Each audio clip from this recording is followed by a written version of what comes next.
Hey guys, Redbeard back again. This time I'm going to be discussing water, the water situation on the Appalachian Trail that I encountered on my through hike this year. Also, I'm going to be going over the water bottles that I use. That's a really popular question people have been asking me, like how I carried my water, how much water I carried, what was the water like on the Appalachian Trail, all those things. So I'm going to sit down here and just go over that in a few minutes. So pretty much the water situation on the Appalachian Trail was great. This was not a very wet season for through hikers this year, and yet there was still plenty of water to be found and great sources. The majority of the sources were completely clean, springs, streams that were higher up in elevation. In fact, I really didn't even filter any of my water after the first 2 months, and I didn't get sick at all. Now, I wouldn't necessarily recommend that, but that's what happened with me. So there's certain areas where, yeah, you're going to have more of a struggle finding water. Pennsylvania, especially the last half of Pennsylvania, when it gets really rocky, if you're heading northbound, that is, you'll find that water sources do become more scarce. But the great thing is that the locals in the area really know that, and if you're in the middle of the hiking season, people were actually leaving caches of water for through hikers, which was really cool. Obviously, you can't rely on that, but like I said, even in those areas where it was tougher, I still could always find water, usually within a tougher stretch. Maybe the longest stretches without water might have been 10 miles, but besides that, you usually were able to find water within 2 to 3 miles from one source to the next. Now, some of those sources might not always be good, but if you've got a filter, it's really no problem. I didn't even use a filter for the last 5 months of my hike, and I had no issues. So that's pretty much the water situation on the trail. Pennsylvania, also New Jersey, Connecticut, New York, Massachusetts, those areas the water was a lot more iffy, so I would recommend having a filter if you're going to be going through that stretch. Definitely recommend it. I used other people's filters when it got really rough or when I had to get water from a pond or something like that. So definitely in those areas I would recommend a filter. But still, the water was plentiful. It just wasn't as good of sources, meaning the sources oftentimes would have a golden color to it, a tint. That doesn't necessarily mean bad water, but it's something that as someone who goes no filter, I am very cautious about the water that I drink straight from the source. Obviously as well, if it's a stream and it's not at the top of the mountain, and there's plenty of spaces for animals or people to be in the water upstream, I do not drink from that water source without filtering it first. Okay, so now what kind of water bottles did I use? A lot of people use just, you know, all kinds of water bottles that you can get at a gas station. They empty it out or whatever. I use these Platypus 1 liter bottles. The reason I did use these is because, first off, I usually only kept one full at all times. So I carried 1 liter of water. Now, if I was going to be going 8 to 10 miles between water sources, and it was hot. I mean, obviously the weather really plays a huge factor. If it was really hot, in the middle of the summer, I was filling both of these up and going with 2 liters, which was plenty. And also, when doing just 1 liter of water, I would drink at least 1 liter of water at the stream before I would even leave. And then I would pack out 1 liter with me.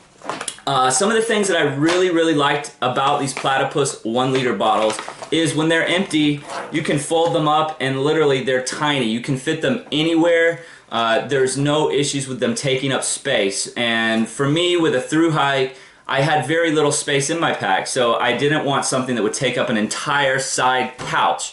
So on my Zpacks Arc Blast, I could put this on the side. If it wasn't filled, I could put more stuff in that pocket. If I was using just like a water bottle or something, that would take up that pocket whether it was full or not.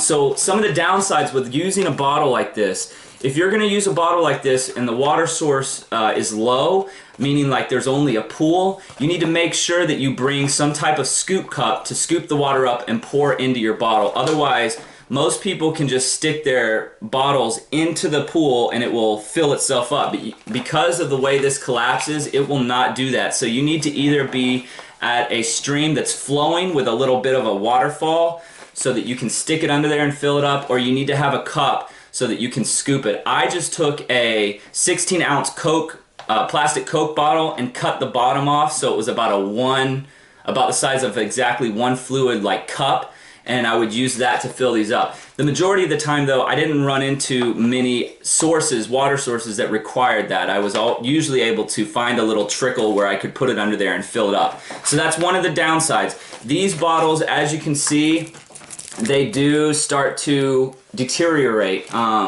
I had this one probably for 800 to 900 miles. So they will, over time, they will fall apart. They will split at the top right here, and eventually they will start to leak. So you cannot expect one of these bottles to last you the whole time. So, but they're great. Like I said, the reason I like them is because of how I can fold them down flat when they're not filled. This particular one, some of them come with these little mouthpiece tops. This thing is disgusting, but I like that as well. That way you don't have to unscrew it. You can just pop it up and drink straight from it. I used the Sawyer mini water filter for about 2 months, and it did attach fine to these. However, make sure if you're going to use a filter like that, you don't over tighten it, because it will strip the threading in the Sawyer mini. Other than that, I really like these water Platypus 1 liter bottles.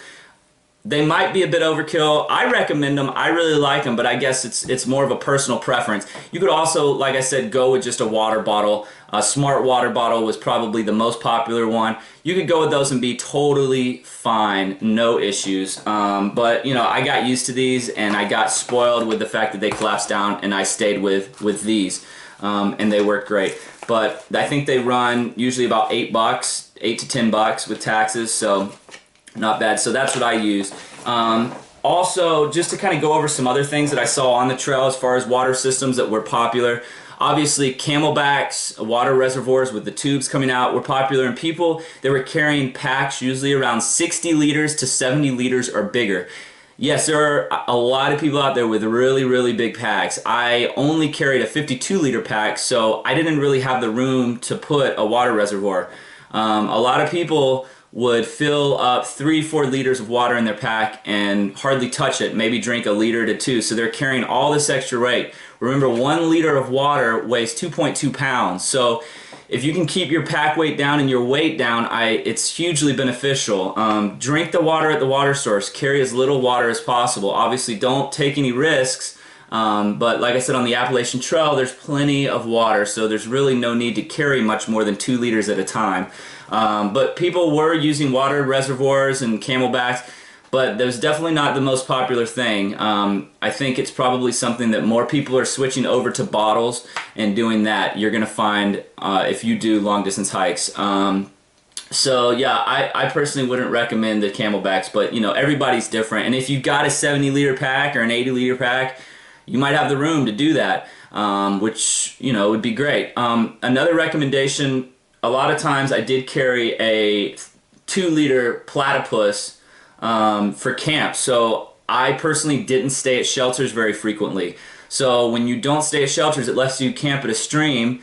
I would fill up all my water bottles, usually these, and if I had the other Platypus, I'd fill it up as much as I could, and then I would hike until I could find a cool stealth spot. So that way I wasn't required to stay by a stream. So that would be another reason you might want to carry a bigger Platypus as a backup for those situations as well. But I only carried that much water when I was going to be setting up camp away from streams. And there's going to be plenty of times that you're going to want to do that, because there's some great camp spots that aren't near water sources. And I love camping, so I want to be at cool camp spots. So anyways, guys, the Platypus 1-liter bottles, highly recommend these things. I enjoyed using them, and I'm going to continue to use them in any hiking that I come across in the future. So if you guys have any questions, reach out to me. Redbeard out.